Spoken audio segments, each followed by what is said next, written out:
All right. Hello, everyone, and welcome to another episode of the Aware Athlete Show. And today, we're privileged to have with us again Jae Gruenke. And Jae is the founder of the Balanced Runner. She's been helping runners at all levels for a number of years. She'll tell you about that. But she also has some special insights and some special abilities, gifts that we might get into too. So Jae, welcome to the show. And is there anything else you would like to say about the Balanced Runner? Thank you very much for having me here, Scott. It's a real pleasure to talk with you again. The Balanced Runner is the name for my Feldenkrais practice that I've had for 22 years now, helping runners and triathletes from beginner to Olympian improve their form and performance. So, usually break a cycle of recurring injury. But, what I really have been doing for 22 years is looking at people run and thinking, that's interesting. Why do they do that? Yeah. Good or bad. Yeah. And then from there, we begin a process. Yeah. So I think that's going to be very valuable to discuss today. So let's start with the current paradigm of advice that's given to runners, the running shoe industry, the shoe experts, the physical therapists. I hate to lump them all together, but in general we can, and the personal trainers and all the advice that floats around out there. And a lot of it boils down to strength and stretch. And I think that any self-care we do can be beneficial. So if you want to move into various positions and so on, that certainly can be beneficial, depending on how you do it. Because I've certainly known how to hurt myself in many years past. But so I don't want to act as if that has no value at all, and certainly that strength has no value at all. But I'd like to move us outside of that paradigm a little. I would like to expand it, because if we stay there, we are really limiting ourselves in how we can take care of ourselves and how we can perform, because there is so much more. Mm-hmm. And I know that from my experience, I am really getting to the place where I would more and more like to share some things that have helped me, because they help me so much. I would like to help other people. So let's expand that paradigm. And Jae and I were just talking about, she said she was a Feldenkrais practitioner. I am too. If you don't know what that is a form of somatic education, soma being the body. So that is literally body learning. And Dr. Feldenkrais gave a lecture once where he said, what does a child have when they're born? So we're going to dispel the myth of muscle memory, because movement patterns are stored in the brain and the central nervous system, and the muscle really doesn't have any memory other than the way it's been shaped and formed by the central nervous system. So he said, what does the child have when they're born? Well, they have a skeleton, but the skeleton cannot do a thing. So they have muscles to move the skeleton, but actually the muscles can't do a thing either. So they have the nervous system that handles the whole thing. Now, in the current paradigm, we have almost total focus on the muscles. But in that illustration, you can see that the muscles are only a go-between between the nervous system and our actual structure. So Jae, can you comment on that? We'll just go from there. Yeah. Well, and the nervous system, and that brings us to, well, what is the nervous system trying to do? Is trying to keep us alive, and it's trying to, it is is it us? It's how it's the agent in fulfilling our intentions in the world, right? So, and it marshals movements to do that. And then in interaction with the forces that we're subject to at that moment, the right muscles activate. So muscles are very far down the hierarchy, Yeah. right? And it's totally context dependent. The same movement done upside down as opposed to right side up uses completely different muscles, right? If you lie on your side and make a running like movement, you use completely different muscles than if you're upright and make a running like movement or run. So and even like I just finished watching the Olympic marathons, and that course was really difficult, very unusually steep hills, and the announcers kept talking about how much the topic kept coming up about how much that varies muscle activity. I mean, it's running all the time, right? But the angle to gravity keeps changing, and that changes your muscle activation. So how are you going to train a specific set of muscles to perform a specific set of actions and expect that to work for running? No, yeah. The muscle activity needs to be constantly varied, and it needs to be supplied properly in every moment. When the wind shifts, when the road tilts, when someone steps in front of you. So the whole point is to improve your movement, and we can improve that. We could use all kinds of words for poor movement. We could use inefficient. We could use injurious, because that's very concrete, or any sort of word like that. But what we want is healthy movement. Yeah. And so the whole thing is about movement, improving your movement. How do we do that? And doing a lot of exercise cannot be a direct path to learning. Right. It does, you can get a learning effect from exercise, yes, but it's weak. It's yes. weak.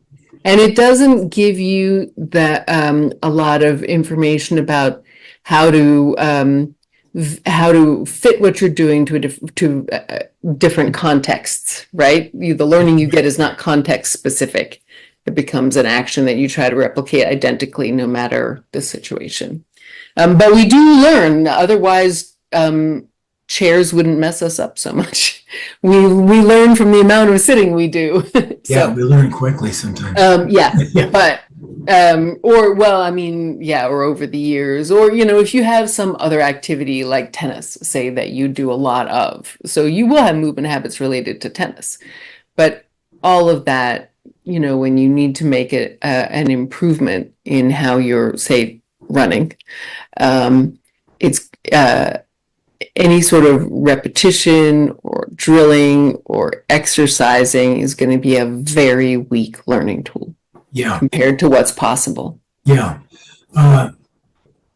Like a baby learns to walk, and then that gets carried on for a while, and then we get to that place of it's good enough, and we don't progress anymore because we're so goal-oriented and process-oriented. It's good enough, we can do it like everybody else, and that stops, or can. And they have a similar situation with exercise. You have to learn how to do it well enough to do it. Hopefully you do. But then there's a stoppage. And I think Feldenkrais said that you might learn quite a bit through exercise if you did it for years and years. But he would say that, and I've been saying that the fastest way to improve your movement is through mindful practice. Every repetition is different and so on. And it is interesting that all three of these elements work together, because you were saying earlier that all the forces of our running really have to go through the skeleton and the bones properly. That is the ultimate test. Mm-hmm. If the skeleton is not used well, that's where the joints are. that means that your joints are not aligned, and that's going to be a big problem. If the skeleton is used well, then we can avoid what they call musculoskeletal injuries, because you're not overusing the muscles. The skeleton is doing its job. So what's interesting is that when you start a weight training program, a lot of your gains initially are not due to muscle size. They're due to neurologic coordination improvement. Mm-hmm. And so learning happens in the muscles, but all the real feedback and where we really need to focus and where simplicity comes in a little bit is through the bones. So how does that help runners? How do you use those ideas? Well, what I say very often is that movement precedes strength, yeah, and produces strength, not the other way around. Yeah. So if there are muscles that are supposed to be strong in a runner, say, for example, the glutes, popular one to be assessed these days, and they're not strong, that's because you don't know how to run in a way that uses them. And doing a bunch of strengthening exercises like clamshells, which also, by the way, are terrible for strengthening the glutes. But anyway, then maybe your glutes get stronger, but doesn't change the fact that you don't know how to use them when you run. No. And so your running will improve little, if at all. And you'll just be super bored with clamshells. But if you change the way you run so that you are now running in a way that uses your glutes, then your glutes will immediately start to get stronger. And then there comes the question of time frames. So how much time would it take? And I often get this question from my clients and my students: how much time should I expect adaptation to take? Right? Yeah. And you would think it would be kind of lengthy, but it isn't. It's just a couple of weeks in my experience. So, like setting aside, like we're like 2 weeks out from a marathon or something, where the training load has been intense, the person's really tired, then it's just a noisy situation and hard to generalize. But working at the right time in a training cycle, like sort of early on in a build up to something, or just with a runner who's kind of running consistently for fitness, if they've been running in a way that really uses their quads, so we would call that a quad dominant runner, and really haven't been recruiting their glutes or hamstrings, that's entirely a question of weight and position. It's not a question of muscle activation. You can do all the glute activation you want. It's going to change very little, and you're just going to be really confused and distracted when you run. But if you change your weight and position and actions so that now you're running in a way that requires your glutes to fire, and they start firing, and your hamstrings start firing, in my experience, you're going to have about 2 weeks where you notice that your glutes and your hamstrings are kind of tired. Not necessarily sore in a delayed onset muscle soreness kind of way, but just kind of fatigued. And then after about 2 weeks, that's faded away and you've adjusted. Like, that's ridiculously fast for any sort of expected framework of muscle strengthening. But I think because the action is so appropriate to our gait, like these muscles are meant to be used in this way, so it doesn't require enormous strength from your glutes or your hamstrings. They just need to work properly. Yeah. And a lot of that sort of neurological activation of more motor units, a motor unit being a nerve fiber that runs to a set of muscle fibers, and for muscles we don't use that much. A lot of our motor units, like, we don't know where they are, we can't find them. But once you start using that muscle, you rapidly find them, and then suddenly you're a lot stronger, but the muscle hasn't grown at all. That's what you're talking about those that initial phase of improvement. from a strength training program is neurological. It's finding those motor units. And so, again, you find motor units that you didn't have any reason to know about before. Yeah. And then those muscles are getting used more and you're a little tired for 2 weeks and then you're adapted, and it's really that fast. Yeah. So you did a wonderful job there of explaining how this is the most direct way to improvement.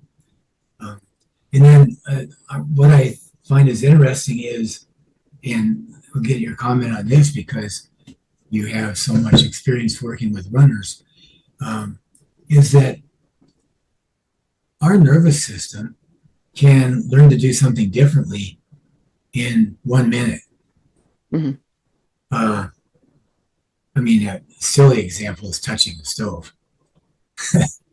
Right. But I mean, that's much less than a minute.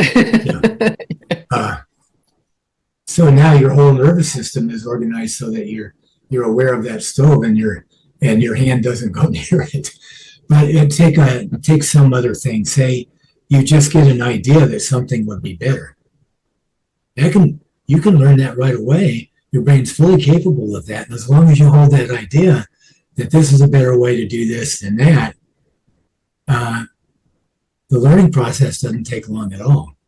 Yeah. But when you take a thing that has a lot of complex structure to the whole system of running, you were talking about, so you're good at directing. You were talking about a runner taking only 2 weeks to make a major change, but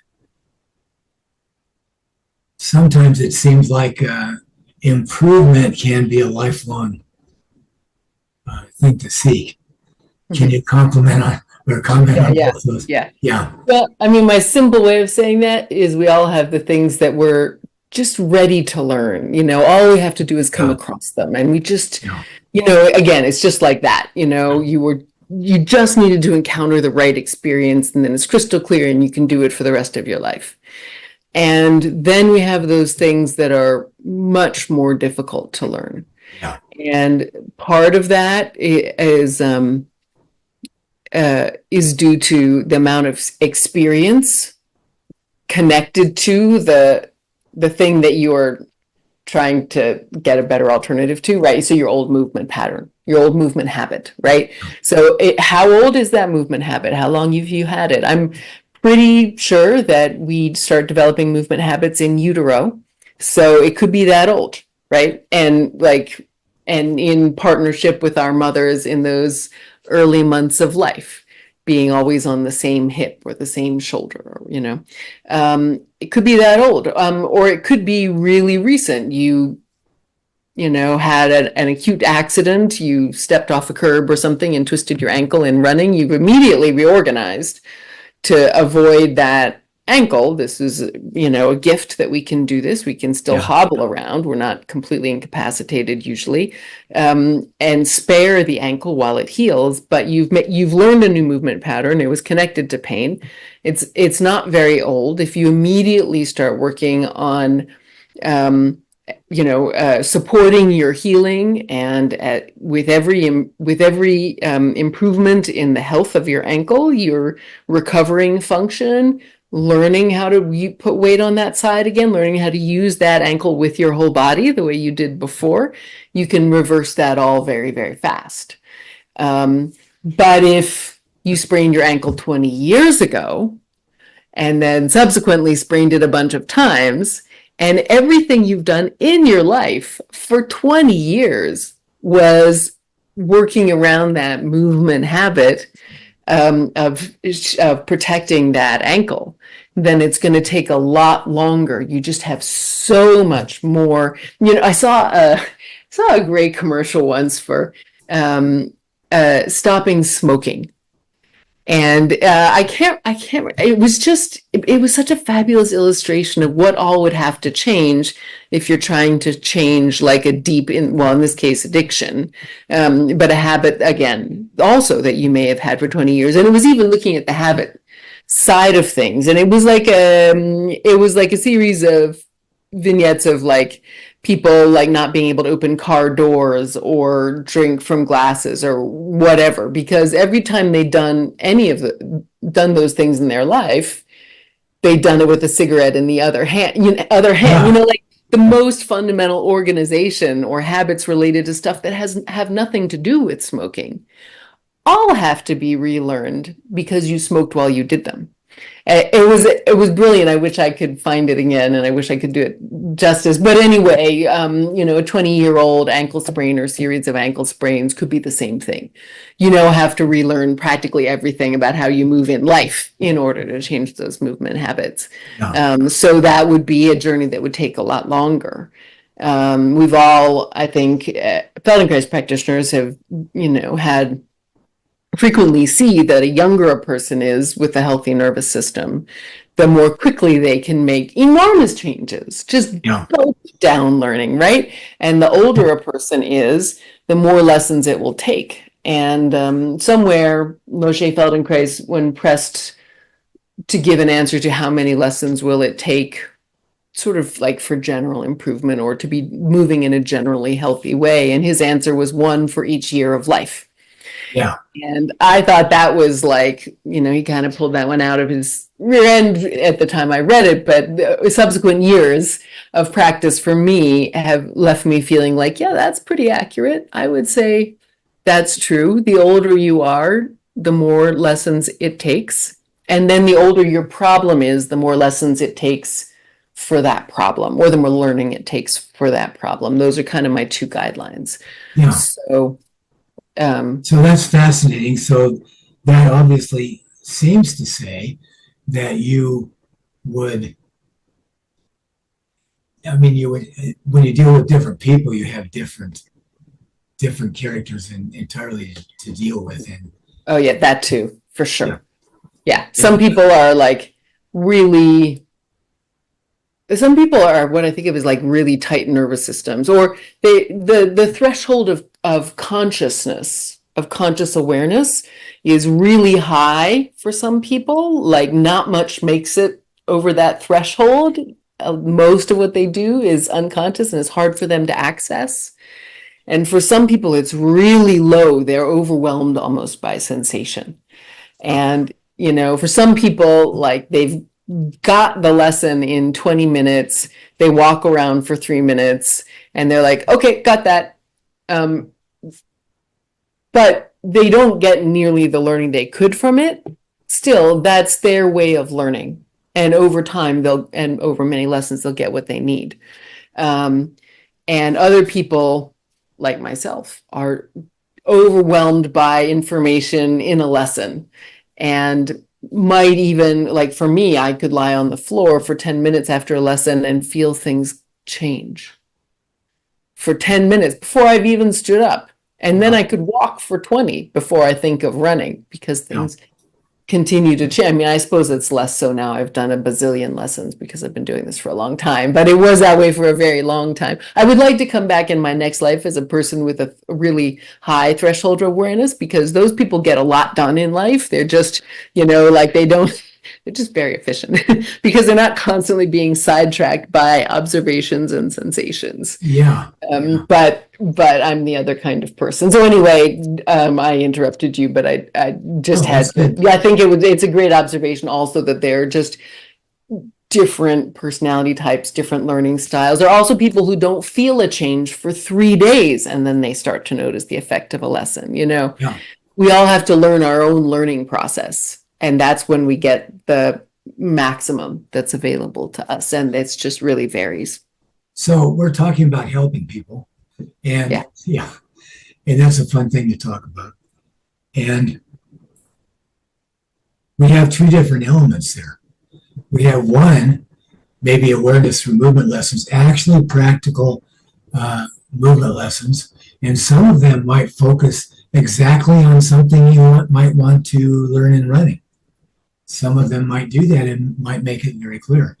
But they don't do everything they can do unless that person has a level of awareness. If they don't have awareness in general to go with that than they just did a bunch of movements and got whatever it did. Because we do slow down, so you might get something from it. And Right. if it's directly applied, you might get something from it. Yeah. But I've found that sometimes when you're teaching a lesson, you'll say, wow, this group of people, I didn't think they were going to do that. And then another time you'll have, I give you 4 or 5 different alternatives and you go ahead and hurt yourself because I told you not to do it and you do it anyway because you want to see if you can do it. Right. And so the two things, the practical movement lesson is so valuable because if I just tell you to go be aware and you understand that, that'll be all you need, but it'll take forever. Right. And so those two things go hand in hand so well. Yeah, comment on that.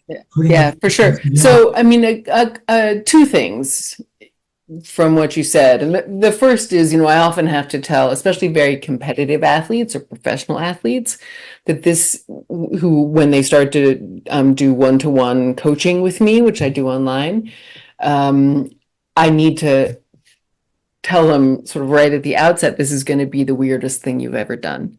And it's going to be apparently be the least goal-directed thing you've ever done.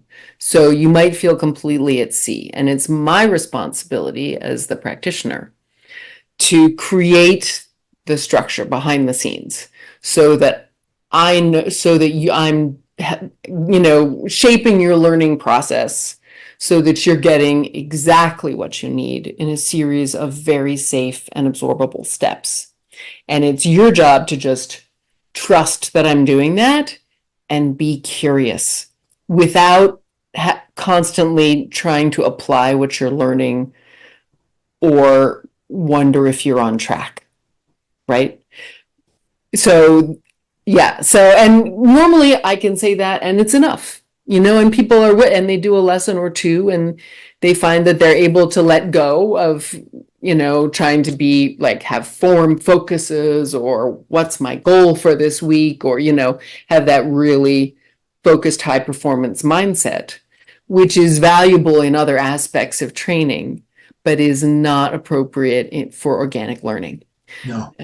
And so that's the one thing that that I was reminded of when you were speaking. The other thing is, I think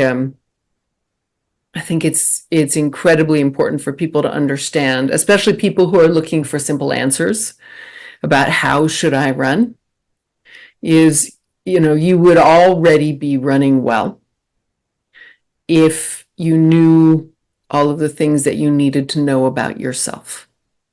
Not about running, but about yourself. So you have a map of your body in your brain. We call it the homunculus or a sensory motor map. And it's made the way all maps are made, through exploration. If you had been born with it, it would have been obsolete pretty quickly because your body changed a lot, day by day, right? So we make it through exploration, and that's the work of infancy and early childhood. And it's really the work of our lives. By the time we become adults and our bodies are not changing so rapidly, we should have a pretty good working map, but you're always working on it.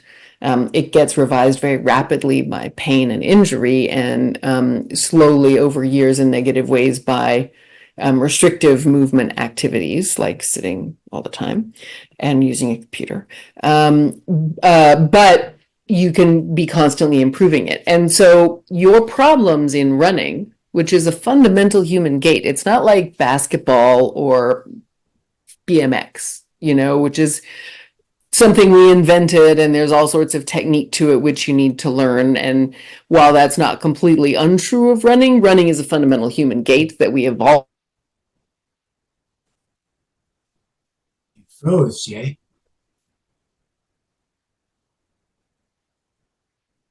Something that we all should be able to naturally come to without needing instruction. So the way you do need instruction to learn basketball, right? But so you would already be running great if there weren't mistakes on your map. Yeah. And parts missing. So the problem is what you know about yourself. And so if someone then comes in and tells you, oh, you should do this differently when you run, well, first off, you probably don't even know how you're running to begin with. So how would you know what to change in order to do that thing? And then how would you know whether you're doing it or not? These are frequent experiences that people have when they try to improve their running. Well, I can't feel, I don't know if I'm doing it. I have to look in windows as I run by or look at my shadow. I'm not quite sure what I am doing or whether I'm successfully implementing that change, right? That kind of confusion comes about because there's fundamental things, large things that you need to know about yourself that you don't know. And so you can't feel what you're doing. And so Feldenkrais lessons help you learn those things that you need to know about yourself.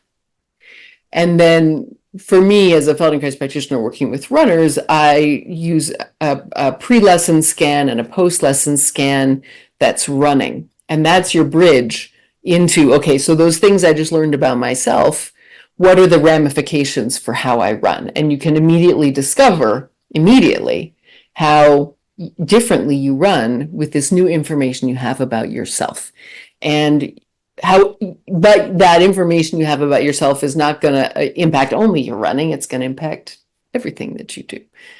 We're just foregrounding the running because that's why people come to me for help with their running. So I think, I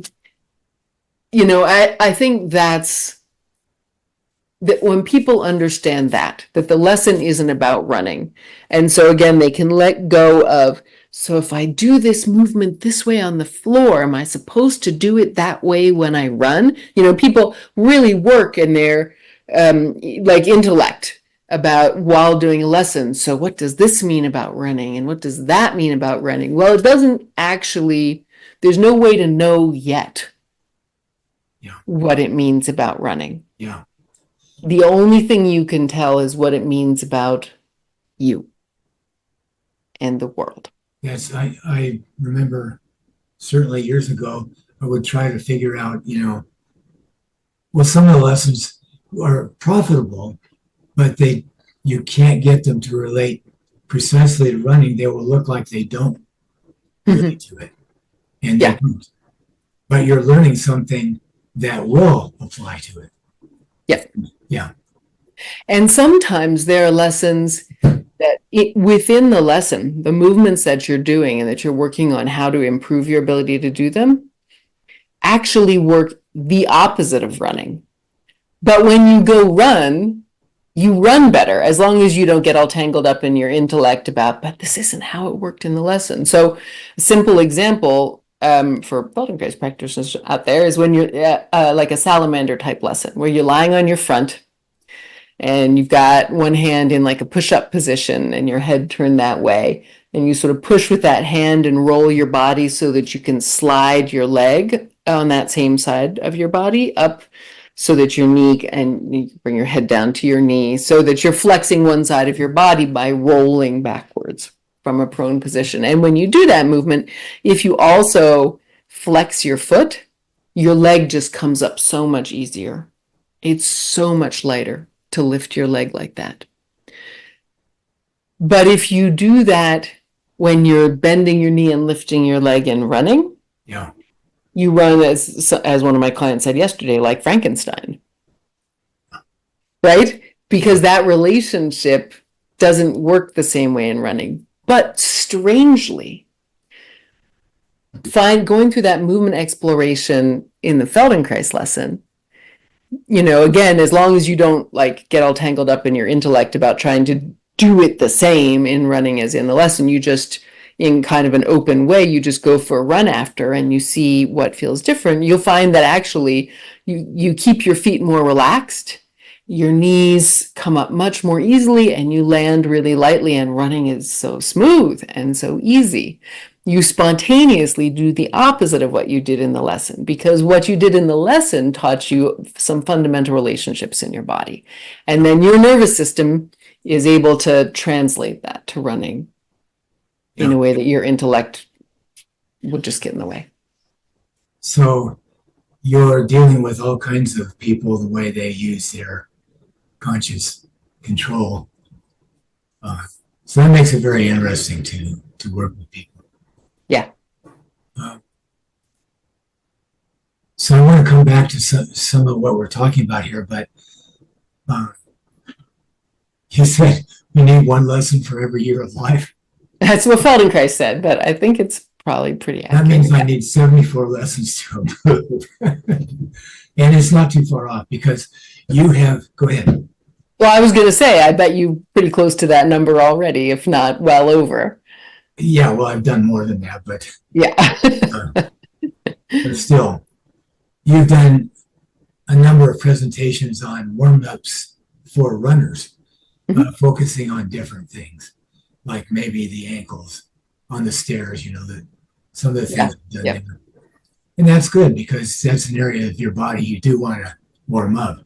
Mhm. It will take quite a bit of weight with each step. Yep. So, like when triathletes get off the bike and they try to take a running step, that's when now they're not in that pattern. And that's when I've heard of people getting some bad Achilles injuries. So that's a good idea. But when you're my age, the warm up doesn't just involve your ankles. And I find that things that you wouldn't do for a younger runner, I need my whole spine. Yeah. And so let's go to that direction for a moment. What if you wanted to help an older runner? Now, they need it. They need help. Speaking from experience. And curiously also, let's say I see some of the 80, 90, even 100-year runners competing. And I always wonder, what if they had 30 lessons and had a little bit more, you're not going to take a 100-year-old and make him into a 20-year-old. But what if they had a little bit more plyometric spring, or what if they were not quite as stiff, and what would happen if a runner like that had 30 Feldenkrais lessons? I'm sure they would improve. Yeah, I'm sure they would. And that just gets us back to where we started. I mean, you can feel the forces involved in running better. Mhm. And because your sensitivity improves, and harness them. And that's what athleticism is feeling the forces involved and harnessing them through how you move. It's not generating forces or whatever. So all of that would improve a lot. Yeah. So what about the ratio of doing lessons? They're still just a human being. We're all different. To awareness in that case. In other words, I'll go back to that example. People do lesson after lesson, and then they don't take care of themselves because they're not really paying attention to what they can do and what they can't do. So would that be more important for an older person?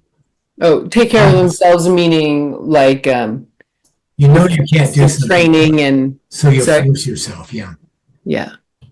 Well, but here's the thing: is so much changes when you do lessons, and your ability to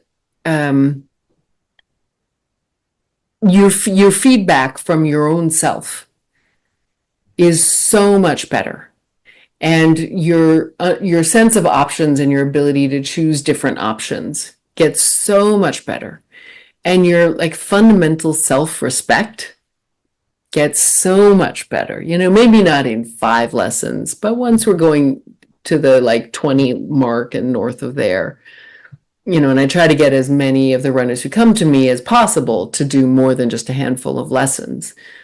Then, I've always taken it as a real watershed moment when I've been working with a runner, and they are able to make a good decision, an appropriate decision for themselves in that situation to DNF a race. Yeah. You know, there are times it's the right decision, there are times it's the wrong decision. I'm not talking about someone who's gotten incredibly hypersensitive and fragile and bails at the first sign of difficulty. Quite the opposite. But you become much more able first to see the big picture and value your health and your overall ability to perform without thinking that without feeling like everything about your self-worth depends upon this race, right? So, Feldenkrais said one of the hallmarks of well-organized movement is that it's reversible. And I think that applies also to a person's life, and that when a person comes to have their actions and choices in their life be more reversible, that they're more able to make the best decision for themselves and not just go on autopilot according to the same drives that have broken them before, then that's the ultimate sign of health. So now I forget what your question was, but hopefully I answered it. Yeah, and you just said something that's wonderful. I mean, talk about helping people. If you can help them see where they really are instead of where they want to be, because that can take the entire place in your mind of your current status. Your want to be can be what you think you are instead of where you are. Yeah. And yeah, that was wonderful the way you put it too. And that's a watershed moment, you said. Yeah. And that's something you're seeking for, probably. Yeah. Yeah. Well, and especially that's something, and what everybody comes, or different people come needing to grow in different ways. But when I'm working with a runner who's always been very driven to the point of self-destruction, then that's the most important sign of health that could possibly emerge, right? Yeah. But I also really encourage people to learn how to train appropriately, and depending on their goals, to get a good coach, maybe. So there's a lot to know about training. Nobody is ever going to move perfectly, and if you overtrain, you're likely to break down, no matter how close to perfect your movement is, because it's never going to be. You're always going to have vulnerabilities, and sensible progressive training is your best defense. Your best way of staying healthy, and so take that seriously as an athlete too. And I have very little trouble with that, again, among my students and clients. People tend to take their training seriously, or rapidly discover that they need to take their training seriously, that's its own specialized field of knowledge. And they need either a good plan, or depending on what they're doing, maybe they need a coach. Yeah. So a good world-class example of what you were talking about is Eliud Kipchoge, not in this marathon necessarily, but the previous one. But maybe I think it was the previous one, where I think he dropped out, but no, I think he finished it, but he finished it at a pace that he said he knew his body could do. Right. Yeah. And then, people have various responses to that, but he stayed healthy. Yeah. Yeah. It's just tremendous longevity at a very high level of performance. Yeah, very high, yeah. And it doesn't go on forever. Like, he's had trouble more frequently in races in the last couple of years, and then he just DNF'd in the Olympics. And I don't know, I'm sure there's probably more information out there about what happened with him, and I just haven't had the chance to look for it. But it's it would be very reasonable for him to be fading now at this point, because he's just been so excellent for so long, and yeah, we all age, no matter how well we care for ourselves. So would you say that people benefit from Feldenkrais lessons, but when they leave, they still have different levels of sensory awareness and self-awareness. In other words, they came with different levels, they leave with different levels. Well, yeah, I mean, we're just not all the same, but I have definitely had clients and students who came to me seemingly able to feel almost nothing about how they were moving, even after a lesson. And some of that is that they're dismissing the sensations that they actually have. Yeah. And sometimes I have to really be very insistent. So if I say, if for instance, I even can see that a person is moving differently after a lesson than they did before, I know something happened, right? Yeah. They insist that they can't feel it. And so I might say, no, really, step down with your right foot and now step down with your left foot.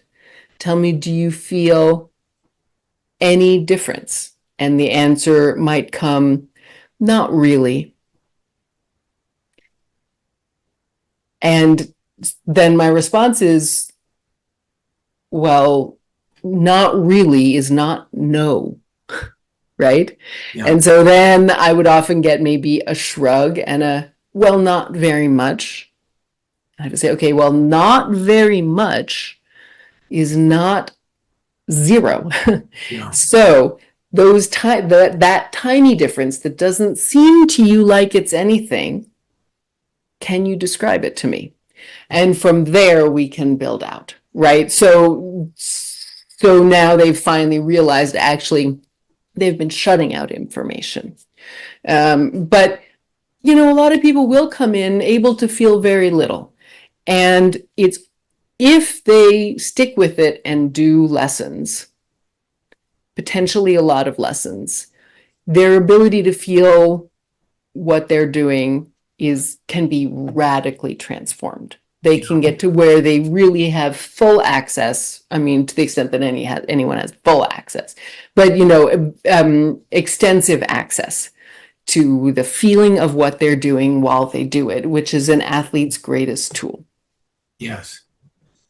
I have had the experience where somebody will come for one class and they'll get up and everybody's talking about the differences they feel and they say they didn't feel anything. And then I say, well, what about this? Nope, didn't feel that either. So they don't come back. Right. And right. I think it's tough in a group class situation where there's this radical difference, and a person can get to feeling bad or embarrassed. I mean, that's a hard situation. And I think also, at least in my mind, it was something, is you say, I don't feel anything, but that in itself is an awareness. Right. That's true. If you're aware. That's true. That's a little, I think a person who says that, though, is not going to be open to the finer philosophical argument. In my experience, that's true.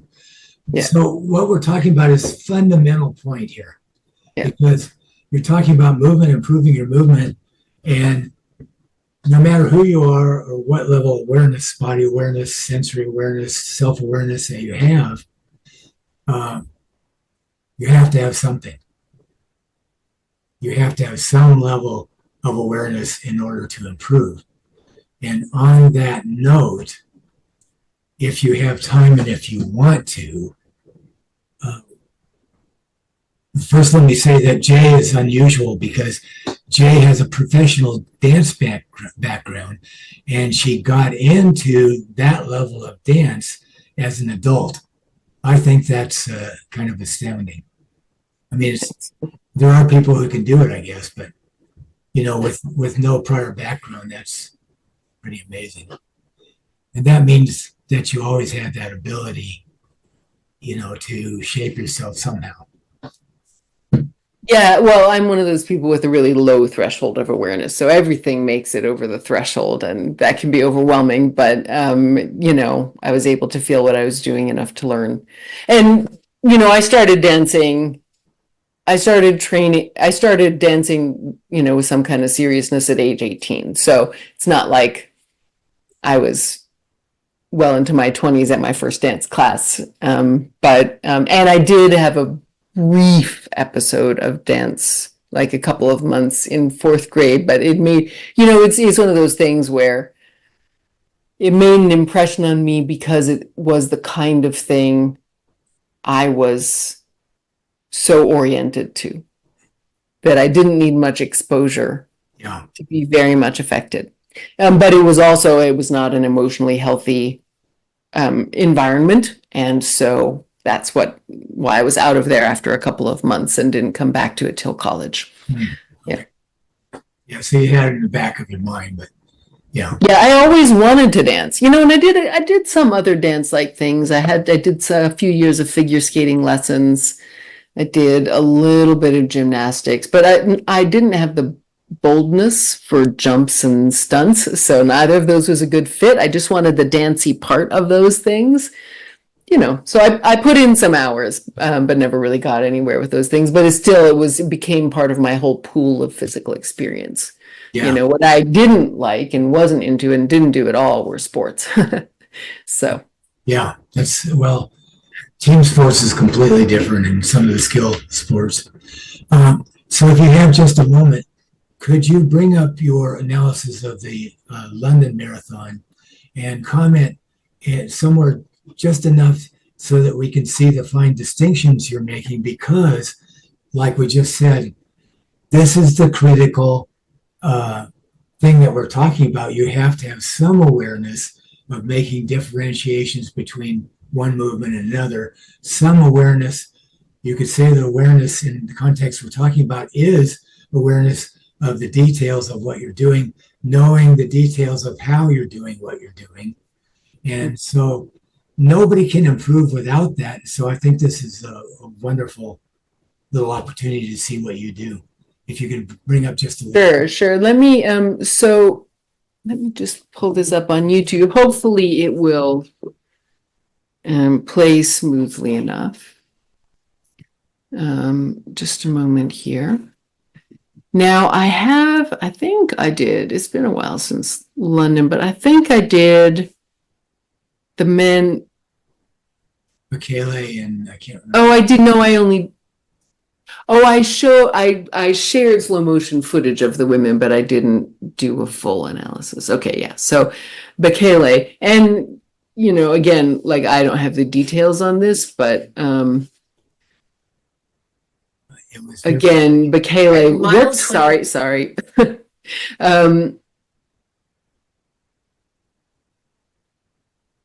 You know what?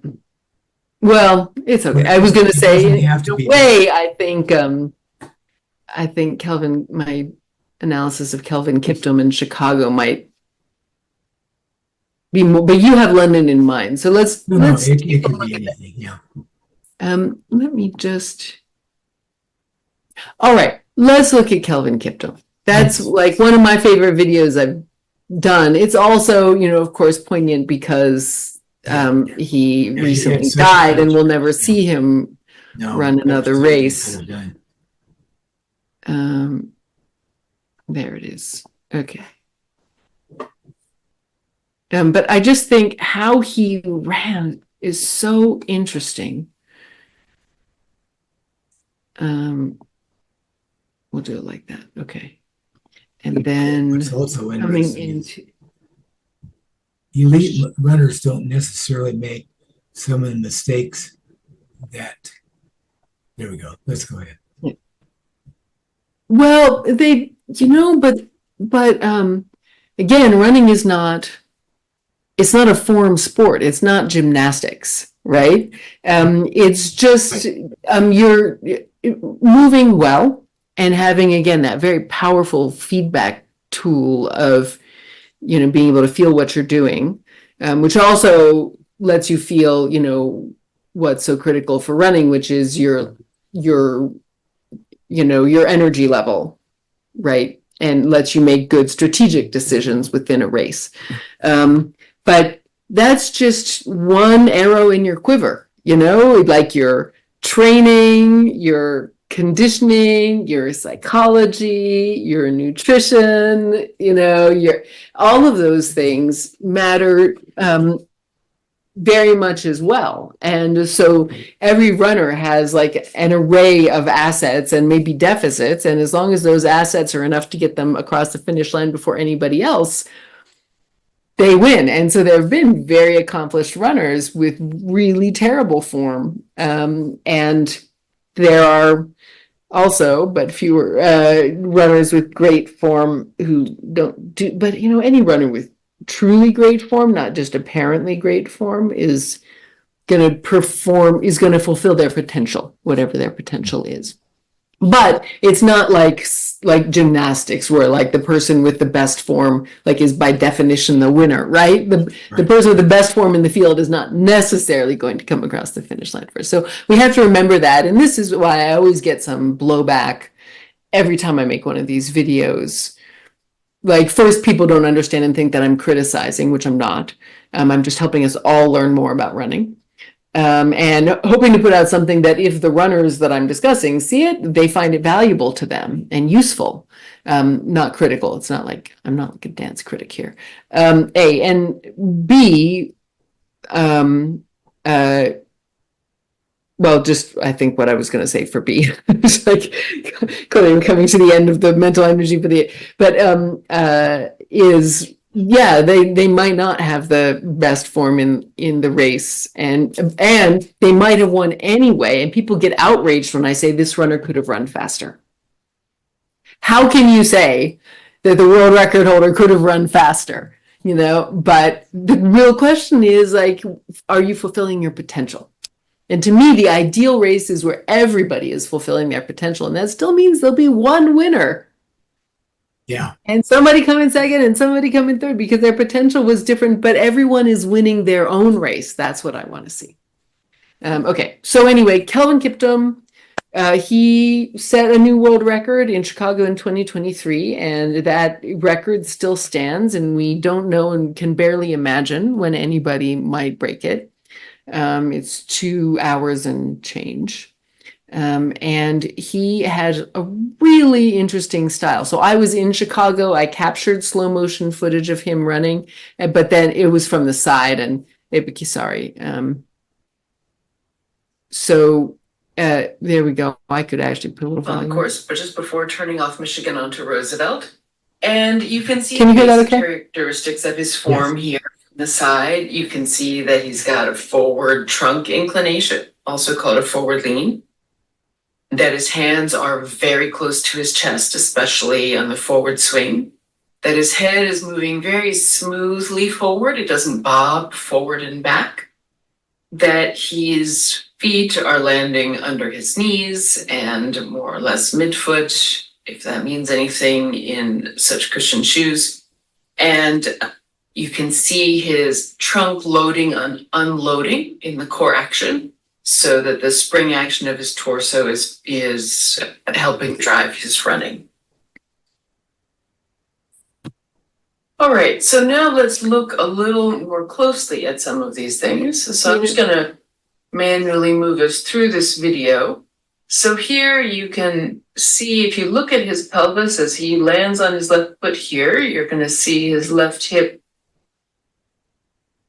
rise and then push down again as he takes off, and then a little harder to see, but his right rises as the ground reaction force pushes his pelvis, that side of his pelvis upwards. So this is part of the core action and a very healthy part of running. You'll see, of course, his upper body turns side to side. There's a lot more interesting detail on that we can only see from the front, so we'll look at that in a minute. And I'm going to actually skip ahead to that front view because that is where you can see what's really unique about him. So the front view is just like a screen grab of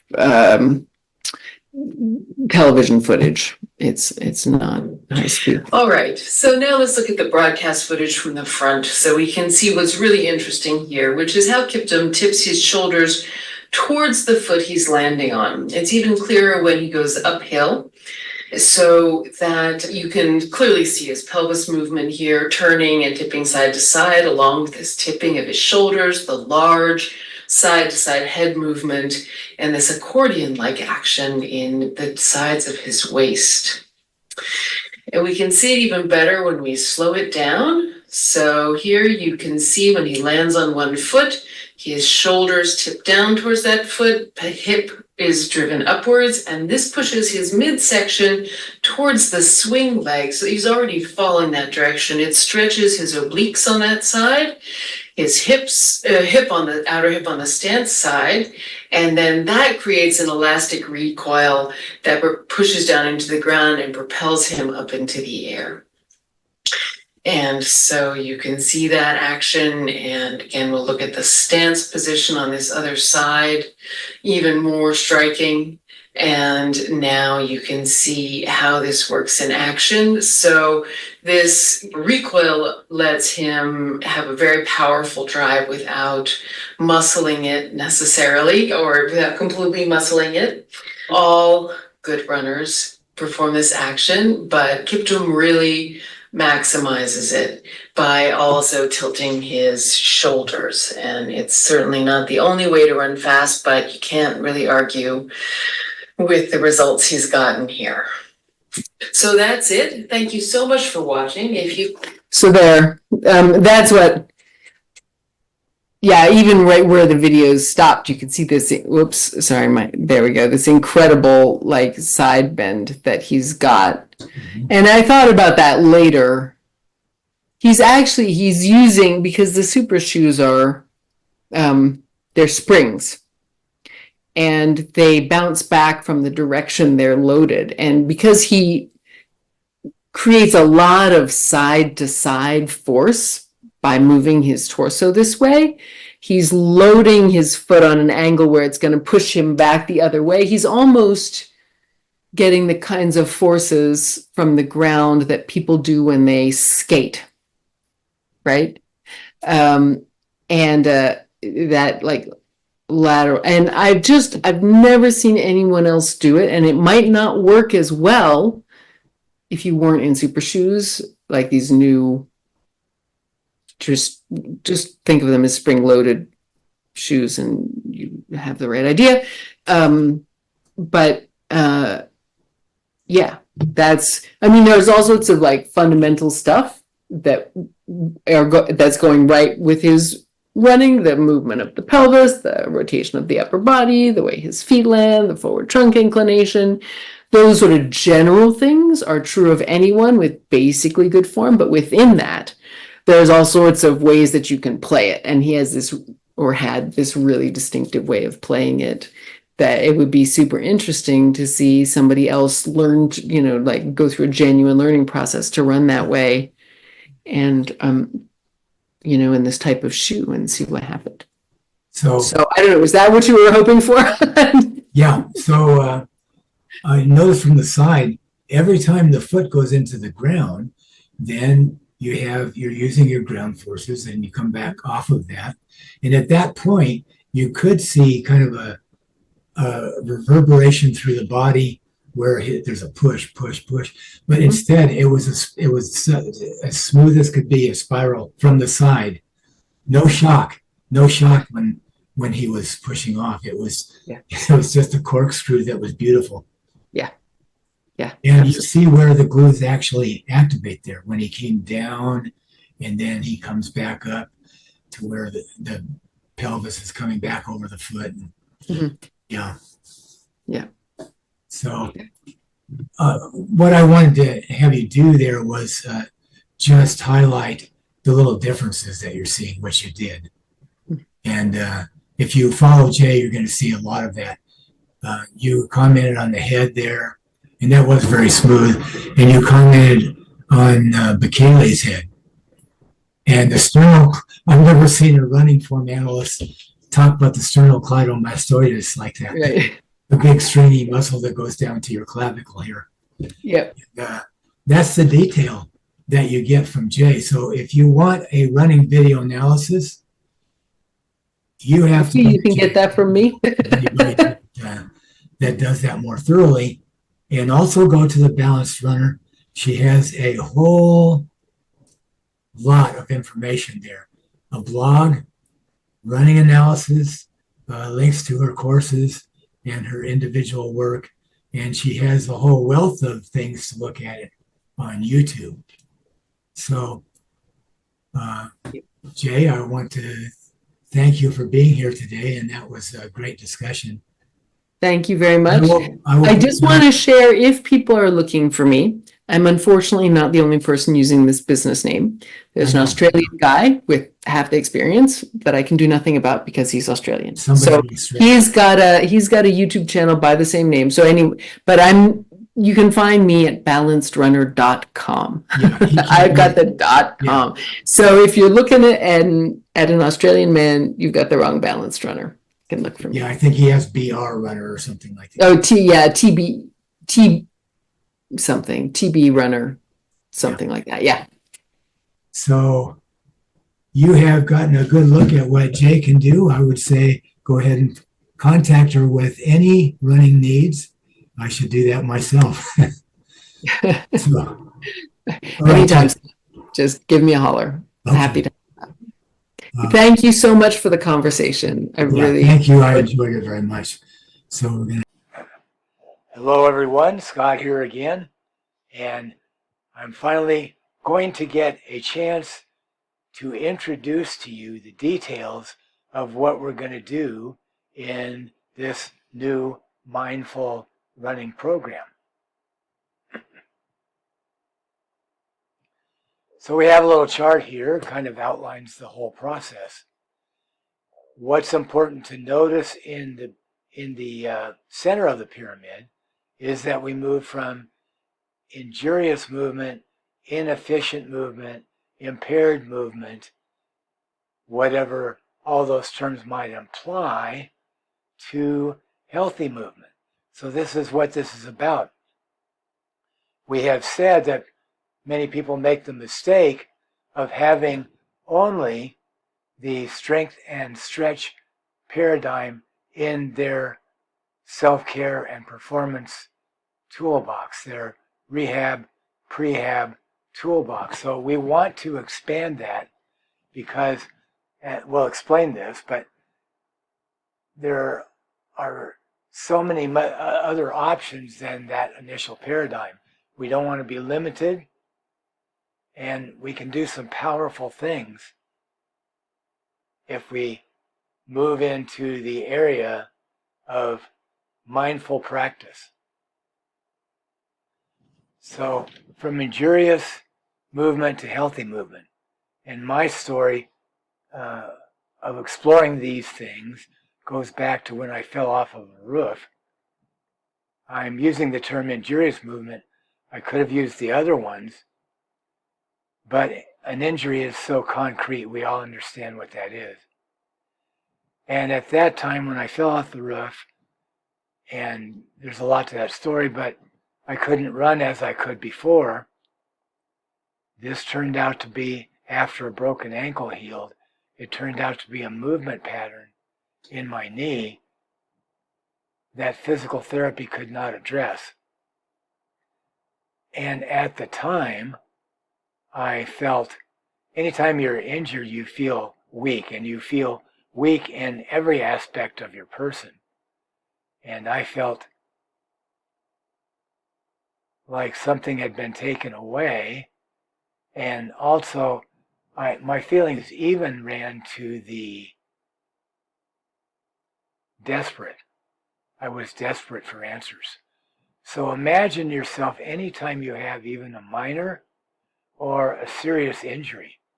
Imagine what that's like, or feel what that's like right now, or even a feeling of, I cannot reach my potential.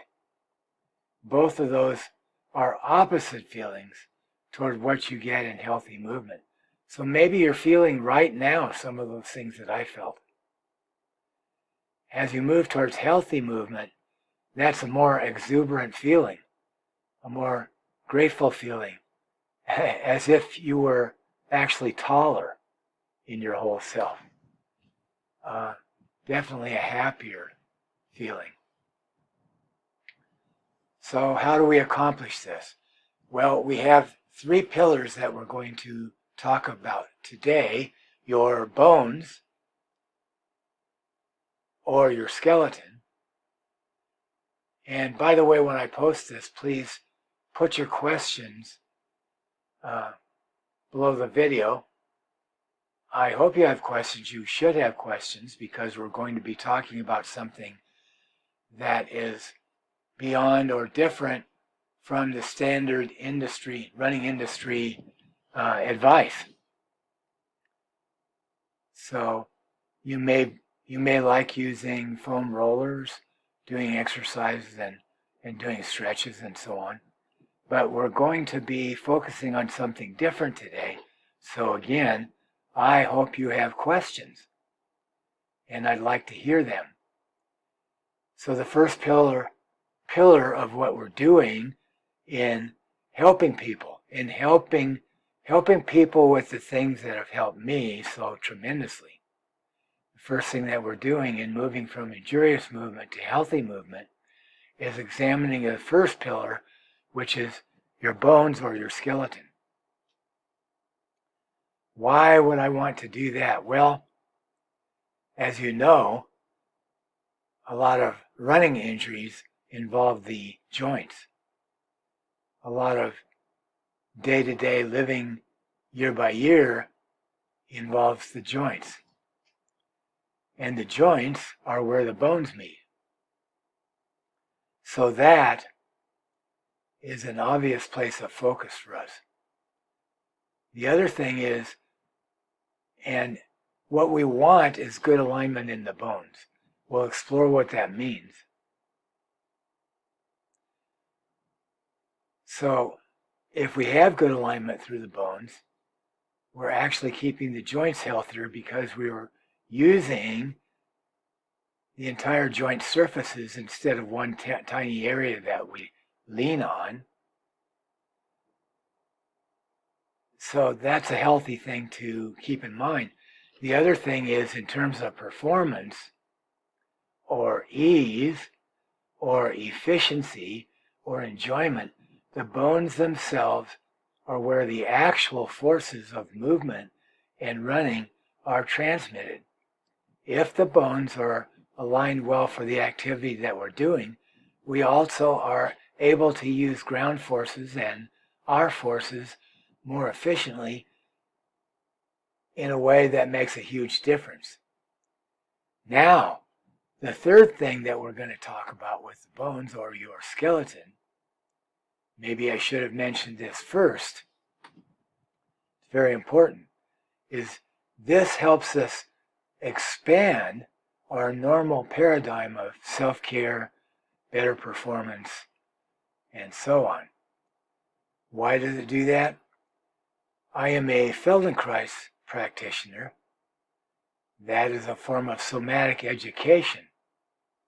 And Dr. Feldenkrais stated, or gave a talk once in which he said, and we're now familiar with this idea, that if a child is born, what do they have? They have a skeleton. Skeleton, of course, is what holds us up in conjunction with the other systems. So what do we have? We have a skeleton. But the skeleton cannot do a thing by itself. It needs the muscles to move the skeleton. You've heard of muscle memory. There is no muscle memory. Movement patterns are stored in the brain. So the muscles cannot do a thing by themselves. They need the nervous system, the brain and the central nervous system. So therefore we have the nervous system controlling the muscles, which controls the bones. And you see that the muscles in this illustration are only a go-between between the nervous system where the movement patterns are stored and the bones. So instead of making the muscles the primary thing we look at, let's go ahead and make the end results the bones the thing that we look at. That changes the paradigm from the muscles being the most important to the nervous system, and then the end result, the bones being something to focus on. The muscles are a go-between. So we've done 3 things with that. We have defined the bones and skeleton as the system that not only holds us up, but transmits the forces of our motion, hopefully properly, and also helps us change or expand our paradigm of movement. So we're going to focus on the bones, which is actually, by using the muscles, what we want to do is get those bones in good alignment for every movement we do, which may seem complex, and it is. But viewing the bones as the transmitters of force is a fairly simple idea. How do we accomplish that? So there we come to the next pillar on our way from injurious, impaired, or inefficient movement, unsatisfying movement, to healthy movement. The next pillar is practical movement lessons. We cannot get the bones in proper alignment unless the nervous system communicates to the bones, and that's what it's doing, through the muscles. You may have heard that much of the improvement in a beginning strength program is a neurological improvement. In other words, the nervous system gets more coordinated, more efficient at using the muscles, at firing the proper fibers at the proper time in order to move the bones. So we have those 2 pillars. You can't move the bones or learn to move them better, your skeleton, without a way to accomplish that. So practical movement lessons. In our system, we have something called the awareness through movement lessons. And that is an efficient or practical way to give us the ability. We've said that that mindful practice is the fastest way to improve your movement. That's what we want. We want to feel better. We want to feel stronger. We want to feel that we're using what we have in an efficient way, which means in a strong way, in a pleasant way, in a way that makes us feel more powerful. Those are good feelings. So practical movement lessons. That's a chance to explore maybe 2 different things. One is, can we slow down and pay attention to how we are doing movements, to how we are doing what we do? Can we do that? So it's a chance to explore by using one of these practical movement lessons. So that's one thing it is. It is also possibly a way to very much clarify and explore some basic things that we need to know in running. And that means maybe I want to know how and when to use the glutes and how not to use the glutes, because there's a lot of contradictory information being given out about that. Or maybe I want to empower myself by knowing how to activate the arches of my feet and coordinating them with the rest of my movement. So those are specific things. Maybe I know there's so much advice given about how to use your core. Maybe I want to know and feel what my proper core action is. So 3 things we listed with the bones. 1, they're our support system that transmits motion efficiently. 2, they are where the joints are. And by the way, if you keep your joints in proper alignment, you don't have what's called musculoskeletal injuries because the muscles are not overworking either. The bones are doing the load, taking care of making movement easier, making it unnecessary for the muscles to overwork. So we have three things there with the movement lessons. We have practical ways to actually answer a particular question. And we also have the idea of simply slowing down and becoming more attentive to what you do. And here we learn that the smallest change can make a huge difference. So we move on to the third pillar. And the third pillar is awareness, and I have that over the top of the pyramid also. And we could have moved through the other slides. There we have awareness. It is the glue that holds the three pillars together. And it turns a movement lesson into a lesson of movement exploration and mindful practice. In other words, we don't just do the movement lesson. If we did that, we might learn a little bit from it.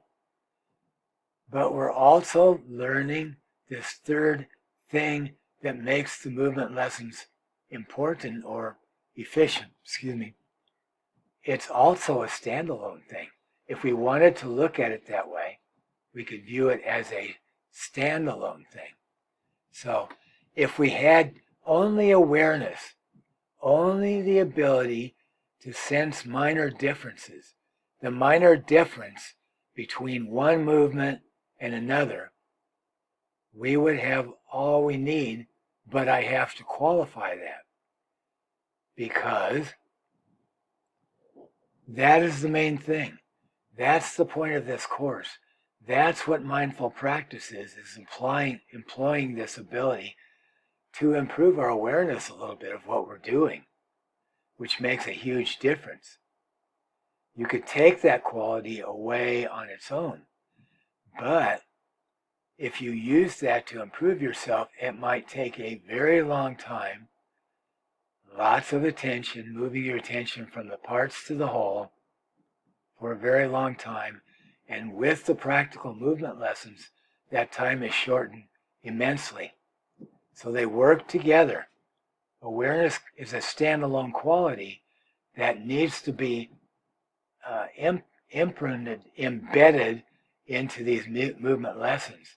So you want to keep that in mind as you go through the program. So what does this program entail? It will be 4 separate hour-long, with discussions also, movement lessons that are done in detail. They will answer some of the questions that I already brought up. So we will have one lesson a week for 4 weeks, and the second session in that week will be some further instruction and Q&As. So that will be a chance to ask any questions you've had during the week while you're doing the lessons. So we have 8 sessions. So that's 6 to 8 hours of live training. And that will comprise most of what we're doing in the program. So let's go ahead and see if we can make this a little bit practical. What we're going to do is, first, I'm going to ask you to stand up and come to a comfortable place of standing. You're going to stand in one spot, but not rigidly. You can shift your weight a little bit. It's very hard to stand absolutely still, and I'm not asking you to do that. So as you do that, just notice you're standing. What can you notice about it? How does it feel? How is your alignment of your head, your chest, your low back, your pelvis, your knees, your feet? What do you feel there? And now I'm going to ask you to direct your attention towards your bones. You can direct the attention that you have to the bones in your feet in a general way.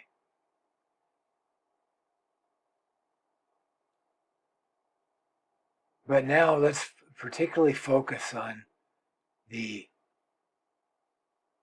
bone in the lower leg. We call it the shin bone or the tibia. Your main weight-bearing bone in the lower leg. Focus on that for a minute, and then focus on the femur or the large thigh bone. So you're just focusing on your leg bones, and see if you can feel how they carry your weight. And feel, are you leaning forward, backward, left, right, more on one side than the other? Is there a way that those bones could bear your weight a little bit more? It's simply a question. Notice and observe. Don't try to change too much. Noticing and observing is enough. Don't do more than that. Notice your pelvis and your spine and your chest and your head. Is there any way that your skeleton could be arranged in a way in which you feel, first, let me ask you, can you feel any muscles holding you up? And if you can't, lean slightly forward and slightly back. And see now if you felt any muscles activate in your posterior chain, your glutes, your hamstrings, your calves, or in your thighs and your shins, your abdomen. What did you feel? And then look at that and come to some kind of a neutral place and see if you can let go of some of the muscles that you think are holding you up. Because it takes very little to hold you up if the bones are aligned well. And see if you can notice any difference between how you were standing initially and how you're standing now. When you're conscious of your support, you notice it and you see if you could do a little bit less to stand. So this is not the lesson that we will do in the class. We'll do something more extensive. Maybe we'll come back to some of this. But these are extensive movement lessons that give you around 45 minutes to actually sense what you're doing so that you can improve all of this. So let's go ahead and why don't you just shake it out, walk around for a minute.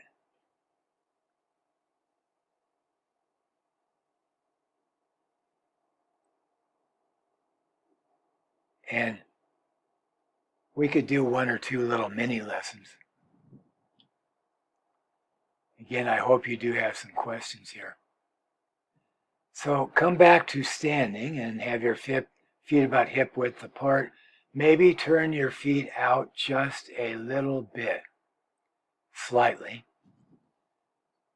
And then notice the weight on your feet. More on one foot than the other. More on the fronts of the feet or the back, the sides or the inside. Pay attention to something you don't usually pay a lot of attention to. Where's the weight on your feet?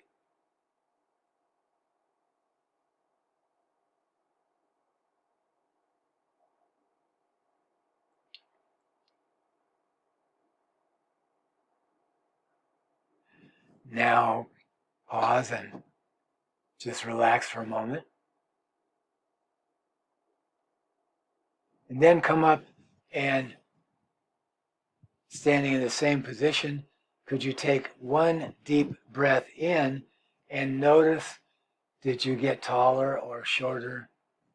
Did anything at all happen? Did you notice anything in the rest of your body when you took one deep breath in? And then relax. Just be good to yourself and stand there loosely.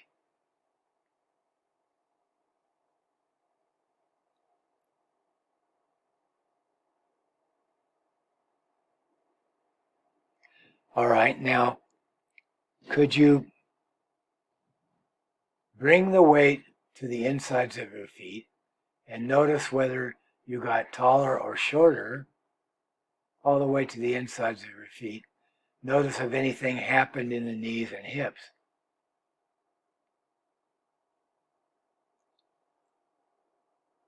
Notice what happened in your arches.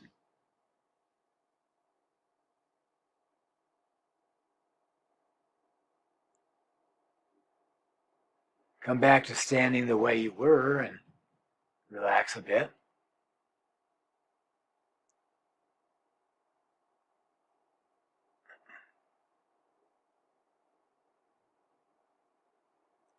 Now bring the weight to the outsides of your feet and notice, did anything happen in your knees, in your hips, in your pelvis, maybe in your chest?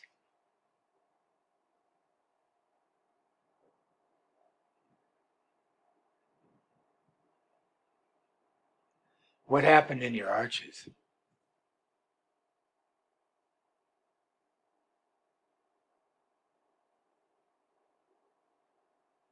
Relax.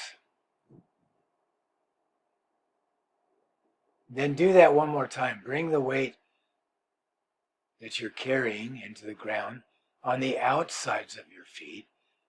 Notice what's happening in your arches. Maybe allow them to be activated, whatever that means for you at this time.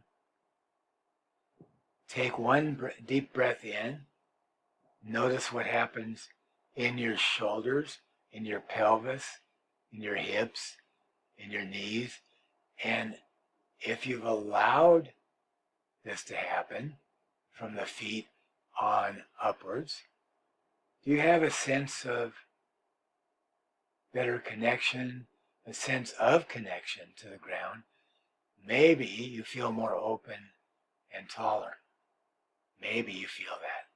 If not, you need a more extensive lesson. All right,